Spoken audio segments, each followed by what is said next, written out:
মানুষের অকাল মৃত্যু হচ্ছে, এটা আমরা নিশ্চিত হয়ে বলতে পারি। এই মানুষগুলো শুধুমাত্র কেন্দ্র সরকারের বাংলাকে বঞ্চনা করার জন্য এই মানুষগুলোকে আমাদেরকে অকালে হারাতে হলো। রামপুরহাটে ভয়াবহ পথ দুর্ঘটনায় 4 মহিলা শ্রমিকের মৃত্যুর জন্য দায়ী করলেন কেন্দ্রীয় সরকারকে বীরভূম জেলা পরিষদের সভাধিপতি কাজল শেখ। রামপুরহাট মেডিকেল কলেজ হাসপাতালে এই দুর্ঘটনায় আহত ব্যক্তিদের সাথে দেখা করতে গিয়ে সাংবাদিকদের প্রশ্নের উত্তরে বক্তব্য রাখতে গিয়ে তিনি বলেন, শুধুমাত্র কেন্দ্র সরকার বাংলাকে বঞ্চনা করার জন্য এই মানুষগুলো আমাদেরকে অকালে হারাতে হলো। যদি 100 দিনের কাজ থাকতো তাহলে এই মানুষগুলোকে নিজের এরিয়া থেকে বাইরে যেতে হতো না। যদি 100 দিনের কাজ থাকতো তাহলে নিজের পাড়াতেই নিজের এলাকাতেই কাজ করত। আজ মঙ্গলবার ভোরবেলা রানীগঞ্জ মোড়গ্রাম 14 নম্বর জাতীয় সড়কের বীরভূম রামপুরহাটের মনসুবা মোড়ের কাছে ঘটনাটি ঘটে। ম্যাটাডোর গাড়ির সঙ্গে মোটর চালিত ভ্যানের ধাক্কায় মৃত্যু হয়েছে 4 মহিলা শ্রমিকের। রামপুরহাট মেডিকেল কলেজ হাসপাতালে দুর্ঘটনায় আহতরা বর্তমানে চিকিৎসাধীন রয়েছেন।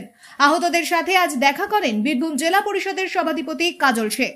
এদিন রামপুরহাট মেডিকেল কলেজ হাসপাতালে আহতদের সাথে দেখা করে তাদের হাতে 25,000 টাকা, মৃত পরিবারগুলির হাতে 50,000 টাকা তুলে দেন। এছাড়া তাদের পাশে থাকার আশ্বাস দেন। Bureau report, Rampurhat TV. মানুষের অকাল মৃত্যু হচ্ছে, এটা আমরা নিশ্চিত হয়ে বলতে পারি। এই মানুষগুলো শুধুমাত্র কেন্দ্র সরকারের বাংলাকে বঞ্চনা করার জন্য এই মানুষগুলোকে আমাদেরকে অকালে হারাতে হলো। এই জন্য কি 100 দিনের কাজের জন্য কি দায়ী এই মৃত্যুগুলো ঘটছে? যে 100% এ বিষয়ে দ্বিমতে কোনো অবকাশ নেই। যদি 100 দিনের কাজ থাকতো তাহলে এই মানুষগুলো 100 দিনের কাজের জন্য এই এরিয়া থেকে বা নিজের পরিবারের অন্য সংস্থানের জন্য নিজের গ্রাম থেকে মোড়ই যাওয়ার জন্য প্রস্তুতি নিতে হতো না। এরা নিজের গ্রামে, নিজের পাড়াতেই, নিজের এরিয়াতেই 100 দিনের কাজ করে পরিবারের অন্য সমস্যার ব্যবস্থা করতে পারতো। এর জন্য কেন্দ্র সরকার আমরা ধিক্কার জানাই। এই ধরনের অকাল মৃত্যুর জন্য দায়ী হচ্ছে কেন্দ্রীয় সরকার।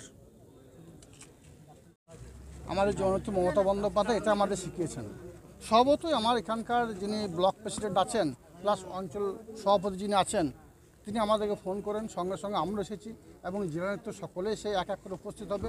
প্রশাসনিক স্তরে কর্তা ব্যক্তিরা এসে উপস্থিত হয়েছেন, এখানে চেয়ারম্যান থেকে শুরু করে যারা আছে সকলে উপস্থিত হয়েছে এবং যাদের হাত পা ভেঙে গেছে বা সাময়িক কিছু ইনজুরি হয়েছে সেই পরিবারগুলো পাশে থাকার জন্য বা তাদেরকে শারীরিকভাবে আরও শক্তিশালী করার জন্য তাদেরকে 25,000 টাকা করে আর্থিকভাবে দেওয়া হয়েছে, অনুদান দেওয়া হয়েছে বা সাহায্য করা হয়েছে এবং বাকি পরিবারগুলো ক্রিয়াক্রম করার জন্য বা সৎ কাজ করার জন্য তাদেরকে 50,000 টাকা করে দেওয়া হচ্ছে ব্লক সভাপতির পক্ষ থেকে বা অঞ্চল সভাপতির পক্ষ থেকে সম্মিলিতভাবে। এবং এদের যদি আরও কোনো ধরনের কোনো অসুবিধা থাকে, প্রবলেম থাকে, তারা যদি আমাদের সামনে এসে বলে বা আমাদের ব্লক সভাপতি অঞ্চলে বলে সেগুলো দেখে দেওয়া হবে। আমাদের পাশে থাকার ইচ্ছা, অন্য কিছু নয়। এখানে কোনো রাজনীতির রং নয়, রাজনীতি করতে আসিনি, আমরা পাশে থাকার জন্য এসেছি। জাতীয় সড়কে একের পর এক দুর্ঘটনা এই বিষয়টা নিয়ে আমরা পুলিশ প্রশাসনের সঙ্গে ইমিডিয়েট বসবো। কারণ 2 দিন আগে আমরা দেখেছেন এখানে আমার একটা স্কুল ছাত্রী, মাধ্যমিক পরীক্ষার্থী 3 জন ইনজুর্ড হয়েছে, তাদের 2 জন এখনও জীবিত আছে, 1 জন মারা গেছে। তার কবস্থ করার জন্য আমি গিয়েছিলাম, অর্থাৎ সৎ কাজ করার সময় প্রেজেন্ট ছিলাম। আমি পুলিশ প্রশাসনের সঙ্গে বসবো, উচ্চ পর্যায়ে বৈঠক হবে যেখানে জানাবো এবং এটাকে কিভাবে বন্ধ করা যায় এই যানজট, সেটাকে অবশ্যই আমরা চেষ্টা করব প্রশাসনের পক্ষ থেকে। গত বছরে একইভাবে এক দুর্ঘটনা ঘটেছিল, সেখানে 9 জন মারা গেছিল জাতীয় সড়ক মোল্লারপুরে।